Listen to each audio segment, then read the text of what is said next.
근데 주변에 암 환자분들 굉장히 많잖아요. 발병이 흔해진 것도 있지만 치료 성적이 향상되면서 점점 고혈압이나 당뇨병과 같이 관리하는 질환으로 변화하고 있는 것 같습니다. 암 치료 후에 삶은 계속되는데 돌아갈 자리는 애매하고 정신적으로 더 불안하고 또 우울한 것도 있는 것 같아요. 암 경험자분들 실제 괜찮으신가요? 혹시 더 불안하시진 않은가요? 그래서 오늘은 그 얘기를요 중점적으로 나누어 보려고 합니다.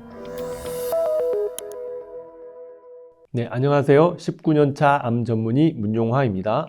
네, 안녕하세요. 암 전문의 김슬기입니다. 우리나라 사람 중에 암 환자가 얼마나 되는 거예요? 네, 그래서 암에 대한 치료를 했던 사람 또는 지금 하고 있는 사람 이런 걸 다 합쳐서 포함했을 때 한 260만 명 정도 된다고 하거든요. 260만 명? 예, 국민 20명 중에 1명이 암 치료를 받았거나 또는 암 치료 중인 그런 사람이라고 볼 수 있겠습니다. 사실은 이제 5년 생존율이 70% 이상이기 때문에요. 이렇게 암 생존자는 어떤 소수의 집단이 아닌 것이죠. 생각보다 엄청 많네요. 그렇기 때문에 암은 이제 어떤 개인의 문제라기보다는요, 어느 정도는 우리 사회 구조가 감당해야 할 문제라는 생각이 듭니다. 그래서 우리 암 경험자분들이 특히 여러 고충이 있으실 텐데, 의학적 고충뿐 아니고 앞으로 사회에서 살아가야 될 이 삶이 계속되는 거잖아요. 그래서 그 부분을 우리 말씀을 드리겠습니다. 암 환자들은 실제로 어떤 걱정들을 많이 하세요? 일단은 이제 암 치료를 받고 나면 부작용 또는 이제 후유증 이런 게 어느 정도는 남아 있을 수가 있거든요.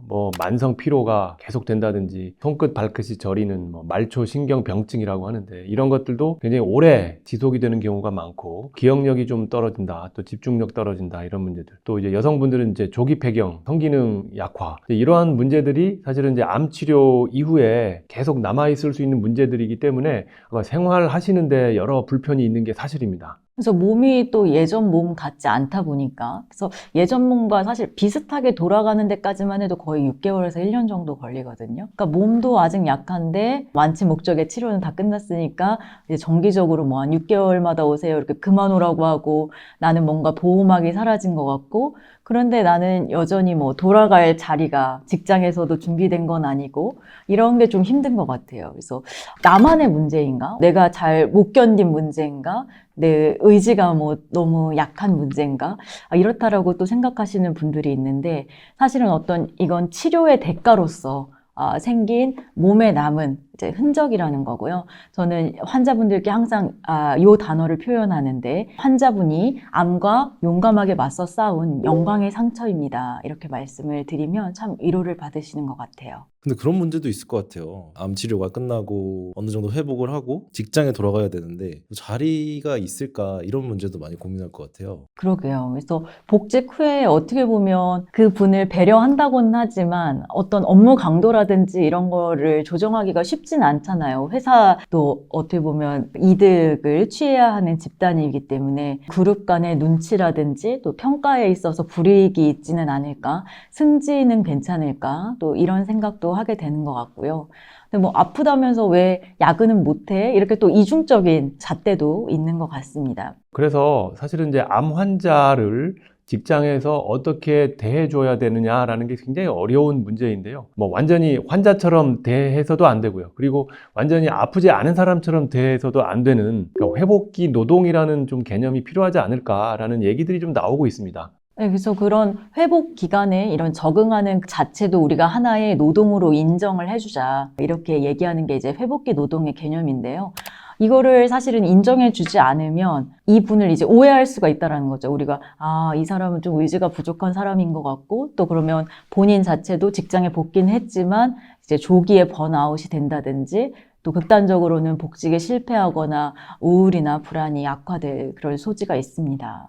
회사에서도 참 애매할 것 같아요. 근데. 그렇죠. 그래서 그만큼 암 환자들도 이제 회사에 이제 완전히 떨어져 있지 않고요. 그 양쪽의 입장에서 다 이해가 필요할 것 같습니다. 사실은. 이게 이해만 한다고 되는 것도 아닌데 이게 혹시 나라에서도 뭐 지원 사업 같은 게 있으면 좋을 것 같아요. 아유, 그러게요. 근데 사실은 이 암 환자도 그 치료 이후에 지속적으로 이제 경제 활동을 해야 되잖아요. 근데 암 진단비라든지 암을 이제 진단 받았을 때의 지원 같은 거는 많은 것 같은데 직장의 복귀라든지 어떤 재활이라든지 정신 건강 이런 데에 대한 지원은 사실 많이 부족한 게 사실인 것 같습니다. 그리고 이후에 이제 또 정기적으로 검진을 하잖아요. 그럼 검진할 때마다 이제 불안하다. 이런 검사정 공포라고 해서 스캔자이어티라는 이런 또 신조어가 있더라고요. 그래서 이런 분들은 이제 괜찮아져야 되는데 나만 불안한 것이 아닌가 또 이렇게 생각하시는데 사실은 이건 본인의 혼자만의 문제는 아니고 암을 경험한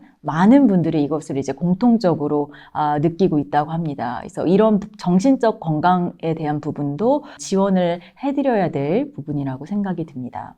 그래서 암 전문의들이 이제 세 가지 좀 제안을 해드리면 암 생존자를 이제 만성 질환자의 관점에서 봐야 될 필요가 있다. 둘째는 직장 보험 복지에서 회복 기간이라는 걸 이제 인정을 해줘야 된다. 꼭 치료 기간이 이제 그 기간으로서만 이제 받아들여지는 게 아니고 회복 기간을 따로 언급을 해야 된다라는 얘기죠. 세 번째, 완치가 아닌 삶의 지속 중심의 정책이 있어야 된다라는 것입니다. 제가 서두에 암 유병자 260만 명 시대라고 말씀을 드렸잖아요. 그래서 이 분들에게 있어서 뭐가 제일 필요할 것인가, 우리 사회가 준비가 되었는가를 생각해 본다면 이분들을 어떤 회복하시는 분들이라는 관점으로 바라보고 딱 그 완치나 진단 자체에 초점을 맞춘다기보다는 삶은 지속되는 거기 때문에 이 지속적인 것에 관심을 두는 이런 정책이 필요할 것 같습니다.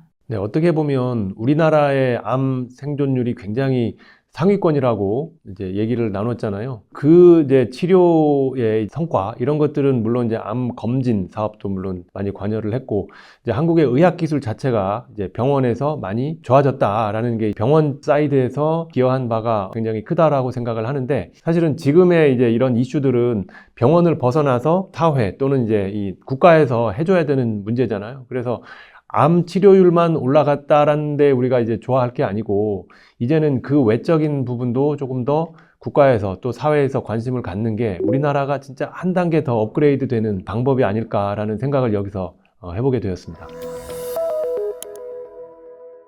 네, 암을 이긴 분들에게 진정으로 필요한 것은요, 지속 가능한 일상입니다. 이것을 너 개인의 문제야 라고 떠넘기기보다는요, 우리 사회가 일정 부분 성숙하게 좀 준비되어야 될 부분이 있는 것 같습니다. 네, 암 경험하신 분들 중에 내가 사회로 복귀하는데 어려움을 겪고 계신 분들 계시죠? 그래서 내가 이런 어려움을 겪고 있다 댓글을 통해 공유해 주시면 좋을 것 같습니다. 오늘 시청해 주셔서 감사합니다.